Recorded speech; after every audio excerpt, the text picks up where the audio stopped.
veces cuentan menos el interés del pueblo. Pero no hay mal que por bien no venga. Hacía falta conocer a fondo a los santurrones, a los intolerantes, a los que hipócritamente hablaban de buenas conciencias y del bien común. Hacía falta que esas personas se exhibieran sin tapujos, con toda su torpeza, frivolidad, desparpajo, codicia y mala fe, para saber con claridad a qué atenernos. Por último, diputadas y diputados, con sinceridad les digo que no espero de ustedes una votación mayoritaria en contra del desafuero. No soy ingenuo. Ustedes ya recibieron la orden de los jefes de sus partidos y van a actuar por consigna, aunque se hagan llamar representantes populares.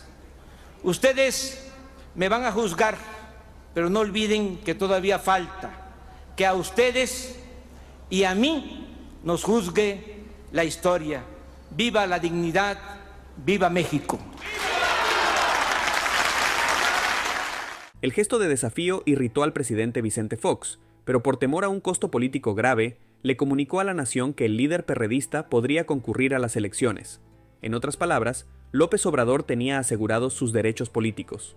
El 4 de mayo, el nuevo fiscal general, Daniel Cabeza de Vaca, informó que el Ministerio Público, pese a considerarle probable responsable de desacato, retiraba los cargos contra el regidor capitalino y archivaba la causa. El conflicto quedó definitivamente cerrado con una reunión de 20 minutos entre Fox y López Obrador en la residencia presidencial de Los Pinos. Tras el encuentro, los dirigentes hicieron votos porque las próximas elecciones fueran limpias, libres y en paz, por lo que Andrés Manuel por fin tenía vía libre hacia la presidencia. Sus adversarios serían Felipe Calderón Hinojosa, exsecretario de Energía con Fox, por el PAN, y Roberto Madrazo por el PRI. Pero realmente el candidato fuerte era Calderón. Calderón era una persona preparada y letrada, destilaba elitismo social y económico y era bien articulado. Aunque eso sí, no era un candidato especialmente seductor. Millones de mexicanos, en particular los de las clases más humildes, no encontraban motivos para votar por el representante de un partido gobernante con un balance de resultados que les parecía negativo, pero sus posibilidades electorales cobraron ímpetu debido al radicalismo de que hacía gala López Obrador, tachado sistemáticamente de populista y comunista por los medios de comunicación, algo que causó rechazo entre las clases medias y acomodadas de las grandes urbes, con excepción de la capital, ciudad que había gobernado. Pero para los estados más desarrollados, Calderón proyectaba seguridad, preparación y fiabilidad. A finales de abril, después de que López Obrador rehusara participar en el primero de los 2 debates televisados a los que estaban convocados los candidatos cabeceros, el panista tomó la delantera al perredista. A principios de junio, los dos líderes se encontraban prácticamente empatados en las intenciones de voto, pero en el último tramo de la carrera presidencial, el aparato propagandístico del PAN perjudicó indudablemente las posibilidades de López Obrador con una serie de spots en los que se fomentaba el miedo a un hombre capaz poco menos que de hundir al país con sus políticas económicas. El más difundido de estos anuncios sentenciaba con tono catastrofista: López Obrador es un peligro para México.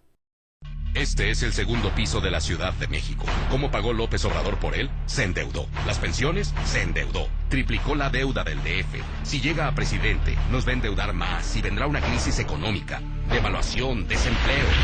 Estos son los grandes planes de López Obrador. Un peligro para México.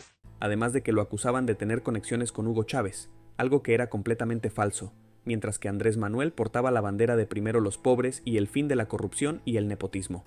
Claramente eran unas elecciones polarizadas entre la izquierda de López Obrador y la derecha de Felipe Calderón, pero el día de la elección llegó. Los primeros sondeos mostraban un empate técnico entre ambos, pero al día siguiente de las elecciones, el 3 de julio, el conteo del programa de resultados electorales preliminares otorgó a Calderón una ventaja de solo el 1.04% sobre López Obrador. Resultados que AMLO no aceptó e insistió en que él manejaba otros datos que le concedían sin lugar a dudas la presidencia y que el conteo preliminar estaba trufado de irregularidades y manipulaciones. El 4 de julio, después de que el IFE agregara a los resultados preliminares las actas que presentaban inconsistencias, el PREP redujo la ventaja de Calderón al 0.64%, y finalmente el 5 de julio, el IFE dictaminó que Calderón era el ganador con el 35.89% de los votos, seguido por López Obrador con el 35.31%. por lo que al final, la diferencia sacada por el panista al perredista fue del 0.58%. Pero esto en realidad se trataba de una remontada espectacular, ya que los primeros resultados parciales del conteo oficial habían puesto a López Obrador en cabeza con hasta 1 millón de votos de diferencia.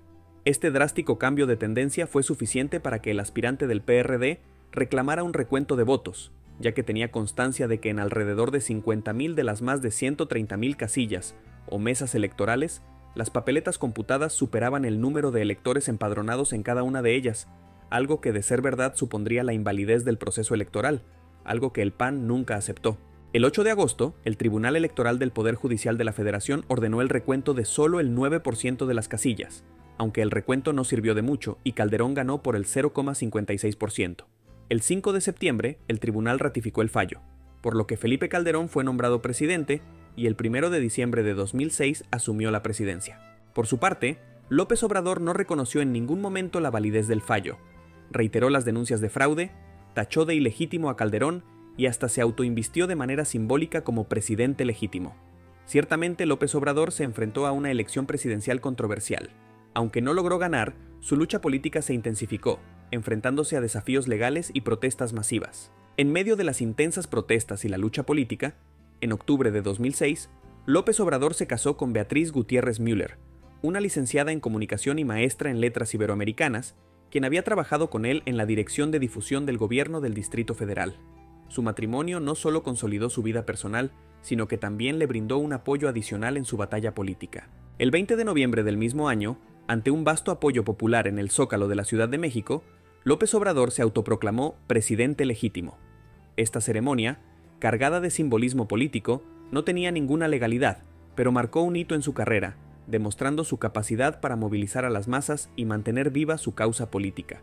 Este acto simbolizó su rechazo a los resultados oficiales de las elecciones presidenciales y su determinación de continuar su lucha por la justicia electoral y la democracia en México. Con el título de presidente legítimo en mano, López Obrador emprendió una gira personal por todo el país. Su objetivo era dar a conocer su programa alternativo y mantener viva la llama de su movimiento. Además, planeó una protesta masiva para boicotear la toma de protesta de Felipe Calderón el 1 de diciembre en el Palacio Legislativo de San Lázaro. El día de la toma de protesta de Calderón, el Partido de la Revolución Democrática, del cual López Obrador era una figura prominente, intentó interrumpir la ceremonia. La inauguración fue breve y tumultuosa, con Calderón recibiendo una mezcla de abucheos y aplausos. Mientras tanto, en el Zócalo, López Obrador encabezaba un mitin seguido de una manifestación pacífica por el centro de la ciudad, demostrando su capacidad para movilizar a las masas y mantener la presión sobre el gobierno. Durante 2007 y 2008, López Obrador continuó defendiendo la legitimidad de su causa. Sus mítines, que atraían a multitudes en todo el país, eran una plataforma para mantener su relevancia política y preparar el terreno para las elecciones de 2012. En julio de 2010, ante un Zócalo nuevamente lleno, confirmó su deseo de ser candidato presidencial por el PRD en 2012, enfatizando la necesidad de cambiar la política económica que, según él, estaba condenando a México al atraso. El 2 de octubre de 2011, López Obrador formalizó la creación del Movimiento de Regeneración Nacional, Morena, como una asociación civil. Su objetivo era claro: luchar por un cambio de régimen en un país donde, según él, los poderes establecidos querían perpetuarse mediante una supuesta alternancia entre el PRI y el PAN. El 15 de septiembre, López Obrador aseguró la candidatura presidencial del PRD, venciendo a Marcelo Ebrard.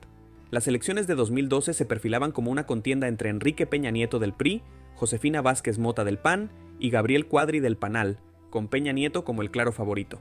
A pesar de su convicción de que en 2006 le habían robado la presidencia, López Obrador se mostró dispuesto a construir una república amorosa, centrada en la justicia y la reconciliación. El proyecto alternativo de nación de López Obrador consistía en 10 puntos para el renacimiento de México, abordando temas como la democratización de los medios de comunicación, el combate a la corrupción, la creación de una nueva economía y la abolición de privilegios fiscales.